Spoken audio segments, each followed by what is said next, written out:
This is your news source evening bulletin for today, Monday, the 8th day of September in the year 2025. I'm Gordon Mosley reporting. Now here's what we're tracking tonight. With the Sunday morning sun coming down, President Irfan Ali was sworn in as president for a second term yesterday by the acting chancellor of the judiciary, Justice Roxanne George. At State House, moments after taking the oath of office, the president said the People's Progressive Party's civic administration will pursue new exploration under a stronger production sharing agreement for the oil sector, even as it works to strengthen the traditional sectors and diversify the country's economy through the advancement of new and emerging sectors. In the next 5 years, we'll convert ambition into action and action into transformation. We will not speak in half measures. We will not hesitate. We will deliver. Yes, our oil and gas sector will continue to grow, expanding production and revenue for our people. But why stop there? We'll press forward with new exploration under a stronger production sharing agreement, ensuring that the benefits are greater, the gains are wider, and the wealth is truly for the people. In 2024, the government had finalized its new model production sharing agreement. However, despite repeated announcements that the new PSAs would be signed with the companies that had participated in the 2022 bidding round, no agreement was signed. Noting that Guyana will not be a one-sector nation, the president said his administration will continue to build a diversified economy that will generate jobs, raise income, and secure prosperity. As part of its commitment to economic diversification, the new Ali administration intends to strengthen the traditional pillars of the economy, mining, agriculture, fisheries, and forestry, to ensure that they continue to provide jobs, wealth, and stability for Guyanese. President Ali said his administration will also create new growth poles that drive the economy through world-class tourism, a thriving blue economy, competitive manufacturing, cutting-edge information and communications technology, and dynamic knowledge-based industries. Guyana's economic future depends not only on the ambitions and policies of government, but also on the private sector.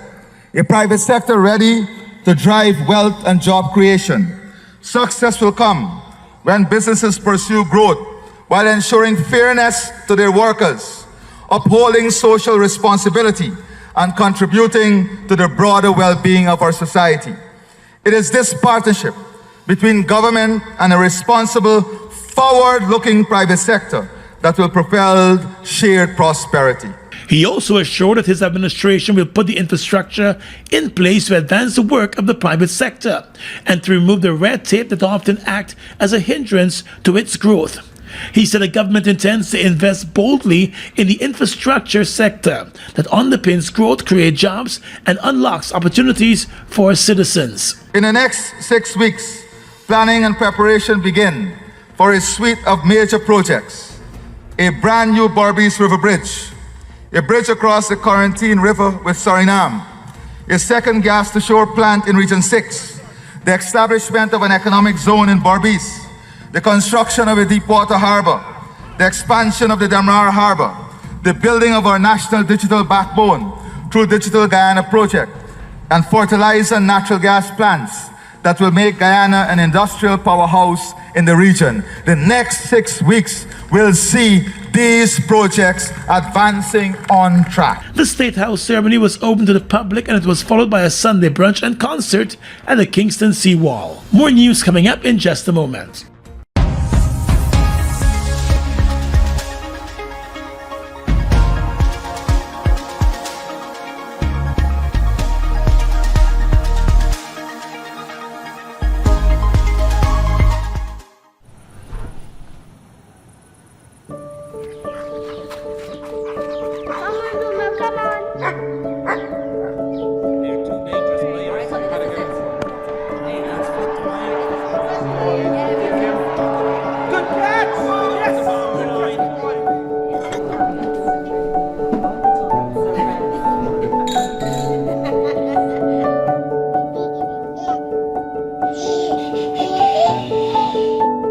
Your own home is so much more than just 4 walls, floors, and ceilings. It's a lifetime of great memories and stories. Come talk to us and start your journey home today.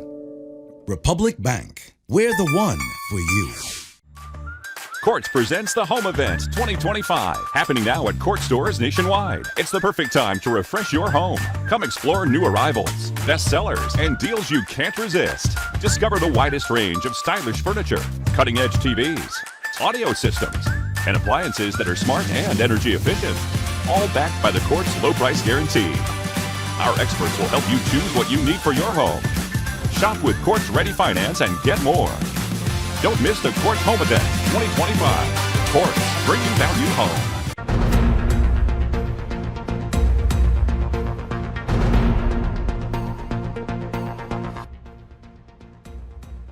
In an address to the nation over the weekend, leader of the People's National Congress Reform and the Partnership for National Unity, Norton, accepted that the party, the APNU, has now found itself in virgin territory of not being placed into government or as the main opposition following last Monday's elections.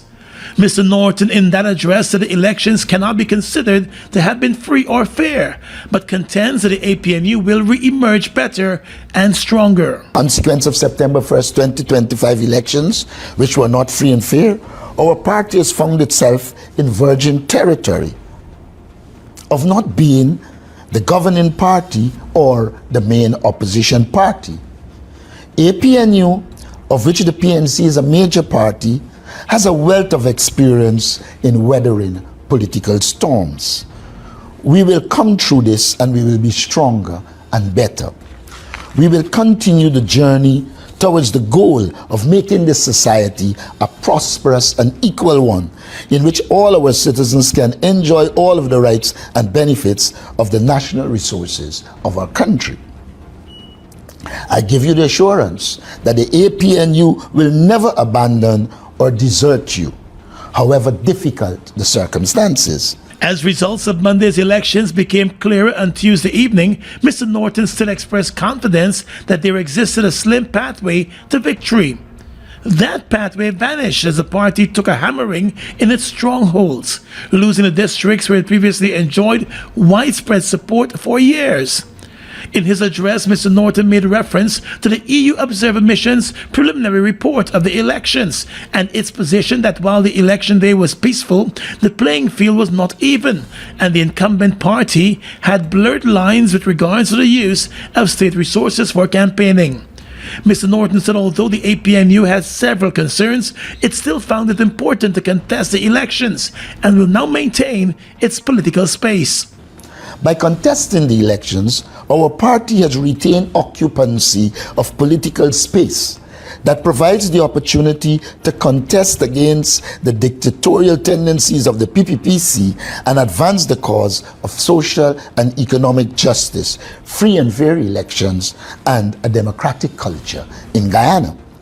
As a major political party, it is necessary that we maintain and utilize that space for the ongoing mobilization of our people and all relevant forces in order to attain the kind of society in which the morals and culture of democracy are firmly embedded.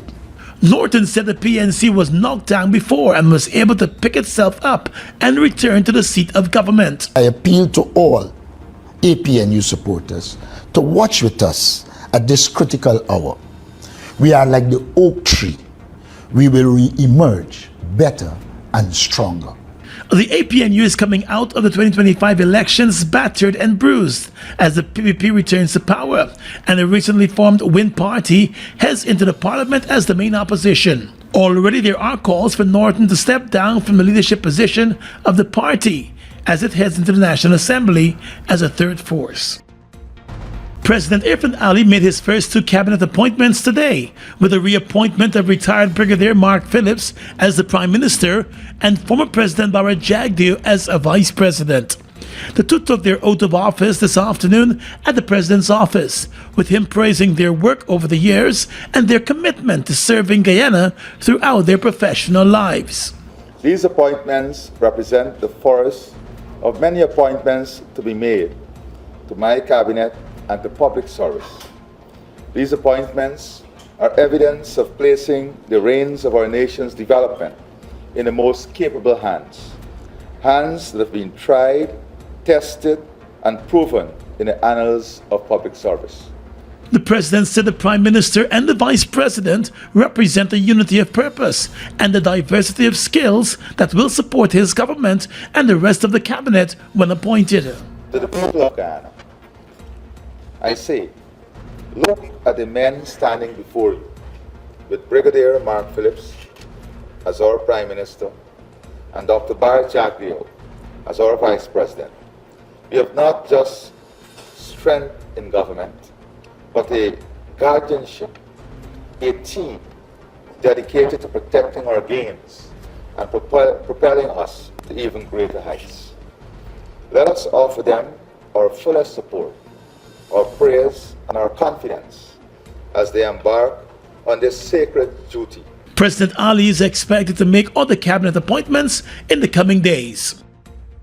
For the first time since its formation in 2005, the Alliance for Change will not be represented in the parliament, as the party failed to secure a single seat following last Monday's general and regional elections. The People's Progressive Party Civic will be heading into the parliament with 36 seats, followed by the Win Party with 16 seats, the APNU with 12, and the Forward Guyana Movement with 1. In a statement following the results, the Alliance for Change said, despite the many challenges leading up to the elections, especially at the level of GCOM, it still accepts the results of the elections. The party said interacting with the Guyana Elections Commission was not without its challenges, and now that the commission has officially announced that the People's Progressive Party Civic has won the elections, the party accepts the declaration and congratulates the president. The party had been working as part of a coalition with the APNU since 2015, but left the coalition, which it said was a move to reclaim its identity. The two parties earlier this year tried to form another pact, but talks broke down over leadership and other issues. The AFC said it has spent the last year preparing for the elections by engaging with citizens across the country and spreading its message. The party said it remains committed to good governance and will continue to advocate for justice, a fair share, equality, and equity for all citizens. The Alliance for Change also said it has noted the comments of the observer missions on the process leading up to the elections, including concerns about campaign financing and the misuse of state resources. The AFC said it hopes that their recommendations will be taken into account by the Elections Commission and the new government. On the police blotter tonight, businessman Paul Davey Jr., who remains on the U.S. government sanctions over alleged ties to the drug trafficking trade, surrendered to the police in the company of his attorney this afternoon to face questioning over the shooting of popular local singer and social media star Lolita Calendar, also known as Lola Doll. Calendar was shot multiple times to her body just after she arrived home and sat outside her house in her car on Saturday night. Security cameras captured a motorcycle-riding gunman who initially rode past Calendar in the car, parked his motorcycle, and walked back to the car, opening fire before eventually riding off from the scene. Calendar remains in a critical condition, and the police on Sunday issued a wanted bulletin for Paul Davey Jr. after announcing the arrest of another person of interest in the case. The police have not revealed details of the investigations into the shooting incident. Calendar was shot to the face, hands, and legs. In a recent post on Facebook, she had repeatedly claimed that someone had a hit out for her.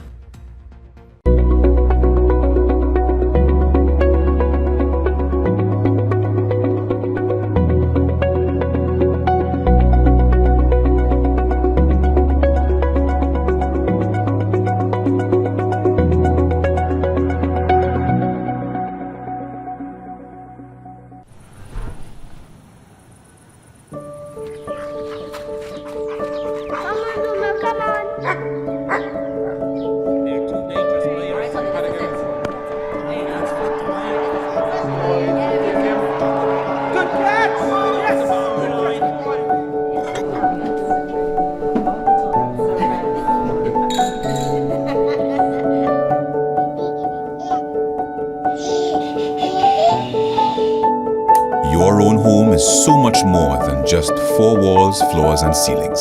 It's a lifetime of great memories and stories. Come talk to us and start your journey home today. Republic Bank, we're the one for you. Washi. Hi people.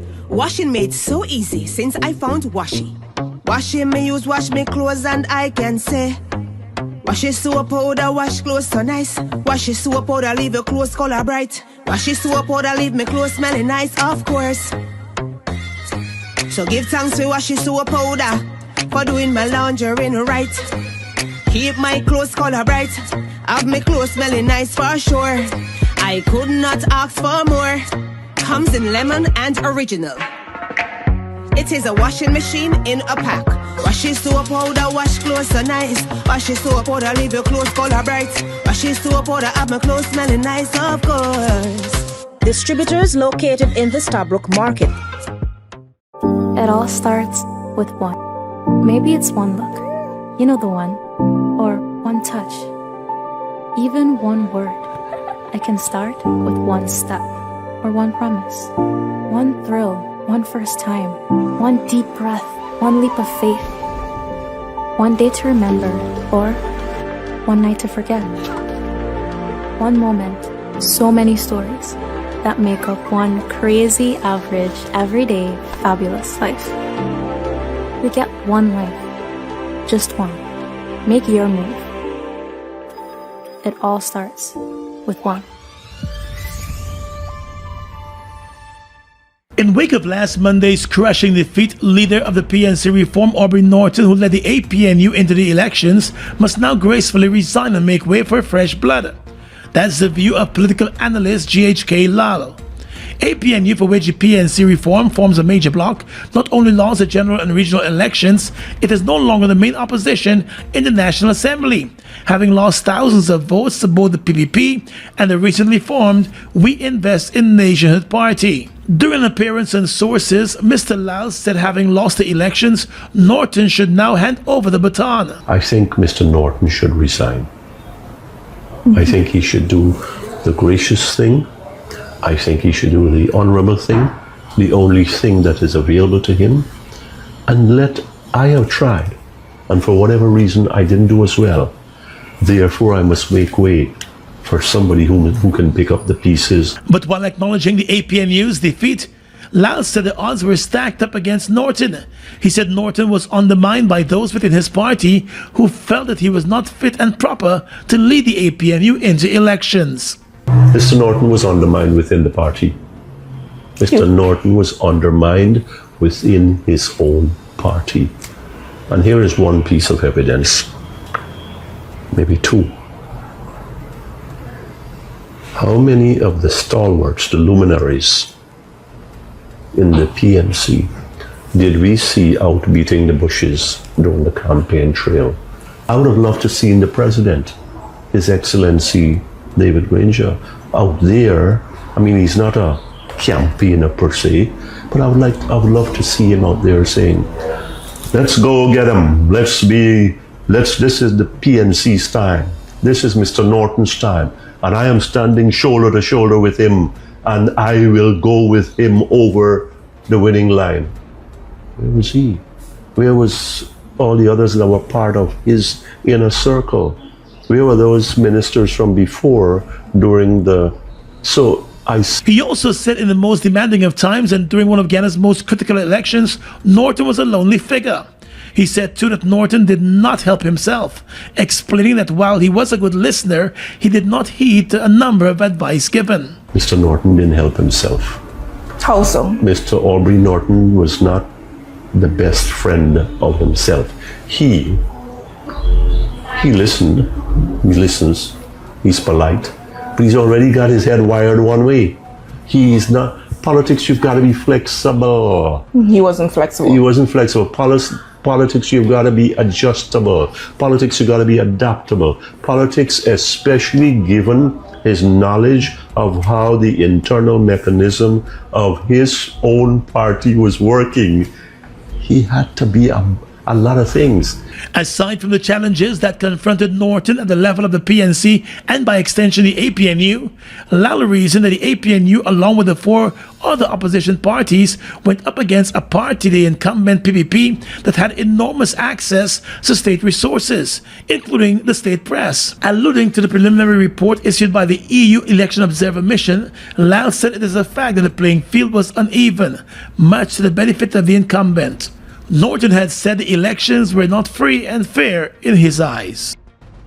The Guyana government announced the arrest of Guyanese fugitive Kanan Uja in Queens, New York. Uja, who was originally from Meadowbank on the east bank of the Marara, is wanted in Guyana for the 2015 murder of male sex worker Noel Luther. Luther was shot dead on Carmichael Street on the night of the 22nd of July 2015. In a statement this afternoon, the government of Guyana said law enforcement authorities in Queens, New York, including the New York and New Jersey Regional Fugitive Task Force consisting of U.S. Marshals, members of Homeland Security and ICE enforcement and removal operations, arrested Kanan Uja this morning. The government said the arrest of Uja is as a result of continuous collaboration and cooperation between the government through the Guyana Police Force, the Ministry of Home Affairs, and the Attorney General's chambers and the authorities in the U.S. under the Mutual Assistance in Criminal Matters platform. The statement added that over the years, Guyana and the U.S. law enforcement agencies have strengthened their relationship, which has led to mutual cooperation in criminal investigations, leading to the arrest of fugitives in both countries and their extradition to stand trial in the country where they have committed the offenses. The relationship will intensify in the future, the government of Guyana said. A wanted bulletin was first issued for Uja back in July 2019 in relation to the killing of the sex worker during a confrontation that Uja and his friend Ron Ford had with the sex worker.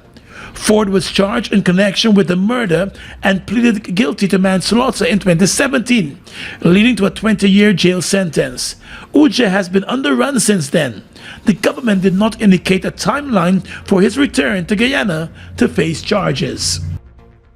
The CARICOM Council of Legal Education has granted full approval to Guyana to establish its own law school, according to President Irfan Ali. The president made the announcement during his inauguration address yesterday, just after he took the oath of office at State House. He said the move will mean that Guyanese law graduates will no longer be forced to complete their law studies in other CARICOM states. Indeed, based on recent approval granted by the Council for Legal Education, will commence work immediately on the establishment of Guyana's very own law school, thereby enabling hundreds of persons to qualify as attorney at law right here in Guyana with full rights to practice in CARICOM country. Discussions on the establishment of a law school in Guyana started back in 2018 under the APNU AFC government, and those discussions continued throughout the president's first term in office between 2020 and 2025. In 2022, the Council of Legal Education found favor with the proposal by the government of Guyana to provide the lands and buildings for a Guyana law school to be established. A feasibility study was carried out 2 years later. President Irfan Ali met today with the U.S. Deputy Assistant Secretary of War Joseph Hamir at State House. According to a statement from the President's office, during that meeting, the President emphasized that the sovereignty and defense of Guyana are central priorities for his government. The discussion also focused on strengthening and expanding Guyana's strategic partnership with the U.S. with a shared commitment to peace and security across the region. The meeting with the U.S. is a continuation of our cooperation on defense and security. So it's nothing new. We have had ongoing cooperation, and the cooperation has been expanding with the U.S. in terms of our security, national security, or defense, and to have greater collaboration. So it was just reinforcing that collaboration, looking at areas that we will expand the collaboration. And of course, we have had many training programs with the U.S. And looking at expanding training program here in Guyana, where we can have the continuation of the training in country. Mr. Humer was accompanied by his delegation and the U.S. ambassador to Guyana, Nico Theriot. Guyana's Foreign Secretary Robert Poussaint, National Security Advisor Jerry Gavaya, Chief of Defense Staff Brigadier Omar Khan, and Head of the National Intelligence and Security Agency Colonel Sheldon Howell were also part of the meeting. The U.S. government is currently conducting a military operation in the Caribbean and Latin America region as part of its efforts to stem the flow of drugs from South America. Last week, the U.S. carried out an airstrike on a vessel suspected of ferrying cocaine from Venezuela. The 11 persons on board the vessel were all killed by the airstrike. Live the island dream. It's your chance to be one of over 100 winners in the Island Dream promotion. Win your share of more than $1 million in cash and prizes, plus 2 all-inclusive weekend staycations for 2. And that's not all. Score coolers packed with Buster, Turbo, Altitude and Viva. Just buy any can or bottle of Turbo, Buster, Altitude or Viva. Find the code starting with BB, then visit at Buster Guyana or Turbo_Caribbean on IG or Facebook for details. Live the island dream, get money. Live the island dream. Guyana's economy is rapidly transforming, and we're all part of it. Guyana is at the forefront of this development by providing reliable and efficient energy and supporting community development from the very core. 100% of Guyana's profit goes back to building schools, roads, and other important infrastructure that connects our cities and towns, providing fuel to domestic, marine, industrial and aerial transportation. Guyana has now repositioned itself as a market leader in the petroleum industry, building a better future for all of us.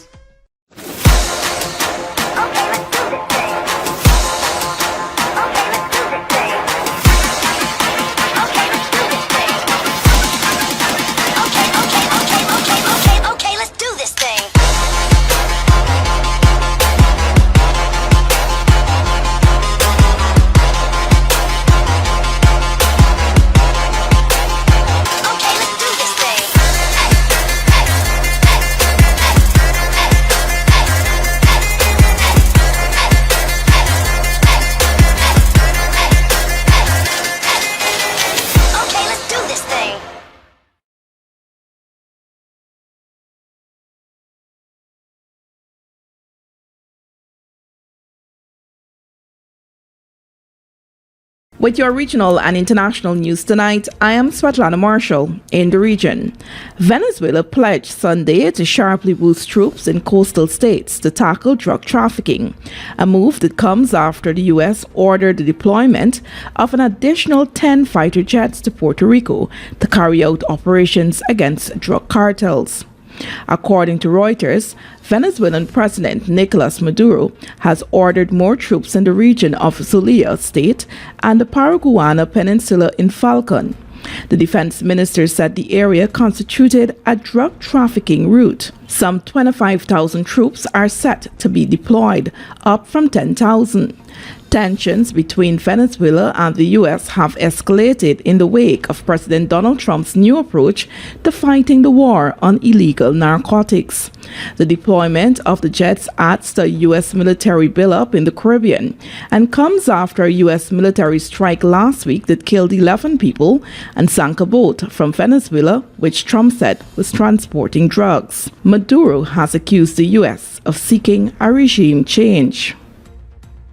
One man was killed while 3 others were taken into custody between Saturday night and midday Sunday in Trinidad and Tobago, following the successful rescue of kidnapped Caribbean Airlines pilot Daniel Kowal. Meanwhile, the search continued overnight for 2 other suspects who allegedly fled into the bushes as officers stormed a hotel building at 3rd Street, Marival around 11 a.m. and rescued Kowal, who was found by police with his hands and feet bound. Kowal, 59, of Palm Road, was last seen and heard from on September 3. While US $1 million ransom was reportedly demanded by the kidnappers on Friday, officials Sunday refused to say if all or part of it was paid. Saluting his officers as he stood steps away from the compound where Kowal was being held since he had gone missing, the police commissioner said the successful rescue was the result of a multi-agency tactical operation by various arms of the TNT Police Service, TTPS. He credited the precision-led and coordinated efforts of the Anti-Kidnapping Unit, the Interagency Task Force, the Special Intelligence Unit, the Port of Spain Task Force, the Western Division Task Force, and the Air Support Unit. Confirming Kowal was taken for medical attention after being rescued, the commissioner assured he is safe. And finally tonight, international news. France's parliament brought down the government on Monday over its plans to tame the ballooning national debt, deepening a political crisis that is weakening the Eurozone's second-largest economy. Lawmakers voted to oust Prime Minister Francois Bayrou and his minority government with 364 votes against the veteran centrist politician and 194 in his favor. President Emmanuel Macron, who is facing calls from the opposition to dissolve parliament and resign, will instead hunt for his fifth prime minister in less than 2 years. His office said he would appoint one in the next few days.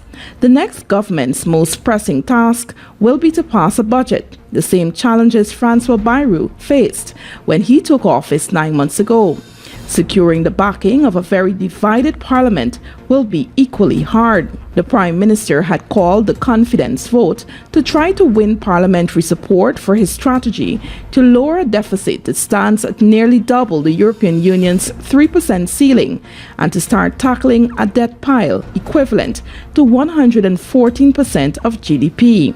But opposition parties were in little mood to rally behind his planned savings of 44 billion euros in next year's budget, with an election for Macron's successor looming in 2027. And that's your News Source Evening Bulletin for tonight.